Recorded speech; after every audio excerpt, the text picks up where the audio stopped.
when you're talking about effectiveness, what are like some of your most effective ways to develop speed for an athlete? Yeah, so we have two things, right? So we have change of direction and we have actual agility work. Now, change of direction is like a pre-planned work. So I already know what I'm going to do. And so we use change of direction always with athletes first, because we want to make sure that they understand how to get in and out of the breaks effectively, right? So chest slightly over the knees and toes, and be able to push off the outside foot, load into that hip, load the Achilles, load the IT bands, and make sure they're effectively pushing off, right, in a good position, right? Because a lot of the times that when we have athletes come in, they will do shuffling patterns. And when they go to shuffle, right, their knees will go into valgus and they'll load the wrong way because they're always taught to touch with their outside hand. So what happens when I touch with my outside hand, that I'm not actually loading up the tissue. But if I touch with my inside hand and lean back towards where I want to go, I'm pushing off the inside leg and the outside foot. So that's going to effectively get me in and out of my break a little bit quicker.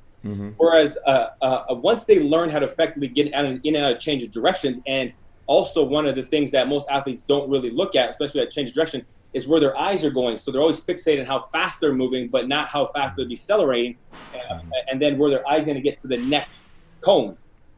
So one of our mottos is it's not how fast you can run, it's how great you can slow down. It's not how high you can jump, it's how great you can land, so absorbing the force. So once you've learned change of direction and the proper mechanics to get in and out of our breaks effectively, then we go to agility. Now agility is more, now you're self-scanning visual components, decision-making to a stimulus. So basically your opponent, you can use verbal cues, you can use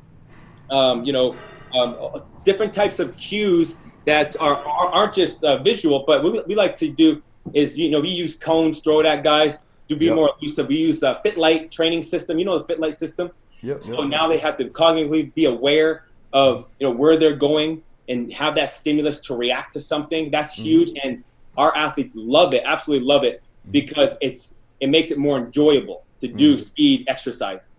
And then we do mirror drills. Just basically, if you can visualize it, we got 5 yards, and then you just move shuffling side to side, trying to stay in front of somebody, almost like a cat and mouse.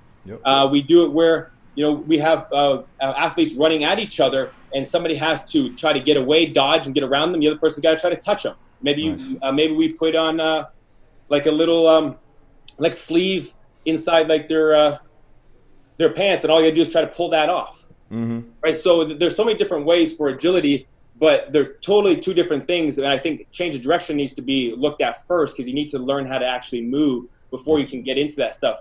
But agility is the most effective because that's the most real-time situation in games that you would actually do. Yeah, so you would say that's kind of like your general or directed approach, or I would say preparation towards getting you into true agility work, getting closer to competition or an in-season, right? Yeah, so like we'll do so most of our athletes, we do about an hour and a half, and we predicate more, even at a pro level, more towards speed, agility, plyometrics than we do to actually strength. Now, strength is a huge component of it. But the thing is, my athletes, what do they do for a living? They move, they run. And what a lot of what I've dealt with in the past is that we spend more time strength training, and then we would go on the field and it wouldn't correlate.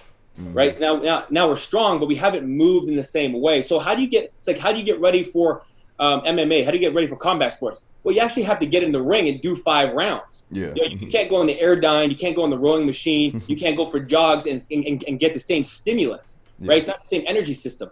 So we try to mimic as much as we can, keep them in peak condition, keep them in peak form, move the same way you would after we've learned the biomechanics, to actually program that into them. So we try to do as much mimicry into the agility work and the change of direction work as we can. And we'll just do the strength work as, 30 minutes, get in, build that base, make sure it's strong, so that can help reduce the injuries. But the injuries are going to be more reduced when they've learned how to properly apply the speed and agility components. Because a lot of these kids, they sit all day, they wear bad shoes, right? They're trying to mimic the best players in the world, and those best players in the world are doing a lot of shitty stuff. You might watch Odell Beckham. He comes off the line and he's doing all this inside edge stuff to try to fake out defenders. Well, he's just putting all that force in there. right? A lot of these, it's like George St. Pierre, 2011, I think it was when I read his book. He's doing a lot of Olympic weightlifting. He's trying to do a lot of gymnastic stuff. This guy's doing a lot of backwards movement. He's doing backflips. He's landing inside edge, inside edge, inside edge. What happens? 2011, he tears his ACL. Yeah, I seen that. I seen it coming. I was like, oh man, this is an accident waiting to happen, man. But that makes sense. But yet he thought all that great training, strength training, all that stuff was making him stronger. He was actually putting more strength on dysfunction. Yeah. Which actually made him worse. 100%. Right? So then and I think he tore his ACL again. Right? Because then he went back, he tried to get stronger, doing all the all this Olympic lifting and powerlifting stuff. Yeah. Right? Look at John Jones. He had a year where he only did powerlifting. And I think when he came and fought, he was the worst version of that everybody's ever seen of him, right? So it's about trying to mimic the two. And I see you doing a lot of, change of direction, ladder work, agility work, fit like all that kind of stuff. And that's going to have more play into their actual abilities because you're reacting the same way you would in the sport. You're getting better at it.